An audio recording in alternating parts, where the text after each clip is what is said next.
देत. तर मुंबईमध्ये महाविकास आघाडी एकत्र राहावी यासाठी शिवसेना पक्ष अजूनही आग्रही आहे। आज संजय राऊत यांची राहुल गांधी यांच्याशी फोनवरून चर्चा झाली। मुंबईमध्ये महाविकास आघाडी एक राहावी आणि काँग्रेस पक्षानेही सोबत यावं यासाठी शिवसेना प्रयत्नशील आहे। काँग्रेस पक्षाने मुंबईमध्ये स्वतंत्र लढण्याचा नारा दिला आहे, मात्र तरीही महाविकास आघाडी म्हणून एकत्र या निवडणुका लढल्या गेल्या पाहिजेत यासाठी फोनवरून चर्चा झाली आहे। आज संजय राऊत यांनी राहुल गांधींसोबत फोनवरून चर्चा केली। अधिक माहिती आपण घेऊयात आमचे प्रतिनिधी अक्षय मंकणी यांच्याकडनं।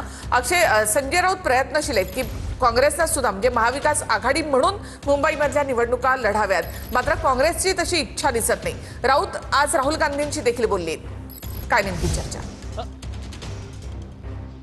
निखिला, नक्कीच खरं तर भाजपला जर मुंबई महानगरपालिकेत या सत्तेत येण्यापासून रोखायचं असेल तर महाविकास आघाडी म्हणून एकत्रित पालिका निवडणूक लढणं ही गरजेची आहे आणि त्याच सगळ्या संदर्भात आता शिवसेना ठाकरे गटाचे नेते असलेले संजय राऊत यांनी पुढाकार घेतलेला असल्याचं पाहायला मिळतंय।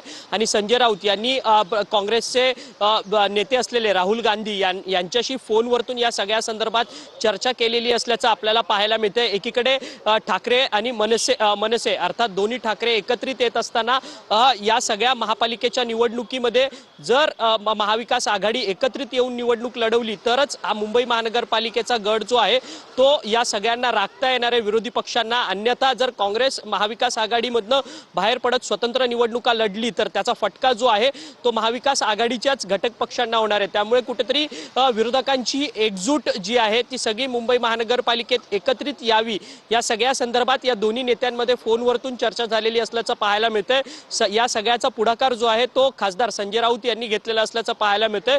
स्वतः खासदार संजय राऊत यांनी लोकसभेचे विरोधी पक्ष नेते आणि त्याचसोबतच काँग्रेसचे नेते असलेले राहुल गांधी यांच्याशी फोनवरतून चर्चा करत महाविकास आघाडी म्हणून महापालिकेच्या निवडणुका एकत्रित कशा लढता येईल आणि काँग्रेसची जी वेगळी मुंबईमध्ये लढण्याची भूमिका आहे ती कुठेतरी थांबवून महाविकास आघाडीमध्ये सर्वच पक्ष एकत्रित कसे लढता येईल या सगळ्या संदर्भात चर्चा झालेली असल्याचं पाहायला मिळतंय। त्यामुळे आता काँग्रेसच्या हायकमांडकडनं मुंबई काँग्रेसला या सगळ्या संदर्भातच्या काही सूचना वगैरे देण्यात येणार का, की मुंबई काँग्रेसचे प्रतिनिधी असलेले वर्षा गायकवाड आणि इतर नेते मंडळी काय आपली भूमिका मांडतील हे देखील आगामी काळात अर्थातच काही दिवसांमध्ये पाहणं बघणं महत्त्वाचं ठरणार आहे। निखिला, नक्कीच संजय राऊत यांनी आज राहुल गांधी यांना देखील या संदर्भात फोन केलेला आहे। मात्र अक्षय, आपण गेल्या काही दिवसात पाहिलं वर्षा गायकवाड यांनी सुद्धा काँग्रेस स्वतंत्र लढणार असं म्हटलेलं आहे। काँग्रेसच्या अधिकृत देखील अशी प्रतिक्रिया आलेली आहे।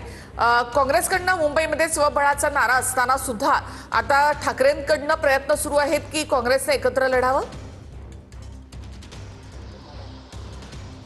नक्कीच निखिला, खरं तर आपण पाहिलं तर वर्षा गायकवाड ज्या मुंबई काँग्रेसच्या अध्यक्ष आहेत त्या सातत्यानं माध्यमांशी बोलताना बोलतात आहेत की मुंबई महानगरपालिकेची निवडणूक जी आहे ती कार्यकर्त्याची निवडणूक आहे आणि कार्यकर्त्याला ताकद मिळावी आणि काँग्रेस पक्ष सर्वाधिक जागा लढवून सर्वाधिक उमेदवार जे आहेत ते निवडून येण्याच्या संदर्भात आम्ही प्रयत्नशील आहोत आणि त्या सगळ्या संदर्भात आम्ही एकला चलोरेची भूमिका जी आहे ती मुंबई महापालिकेच्या निवडणुकीत घेत आहोत असं मत जे आहे ते वर्षा गायकवाड यांनी व्यक्त केलंय। परंतु मत विभाजनाचा जो फटका आहे तो कुठेतरी महाविकास आघाडीला होईल अशा पद्धतीची भीती जी आहे ती अनेक नेत्यांना वाटते। त्यामुळे खरं तर मुंबई महानगरपालिकेचा गड सर करायचा असेल तर महाविकास आघाडी म्हणून एकत्रित निवडणूक लढवणं गरजेचं आहे आणि त्याच संदर्भातल्या चर्चा या वरिष्ठ नेत्यांमध्ये होताना आपल्याला पाहायला मिळतात।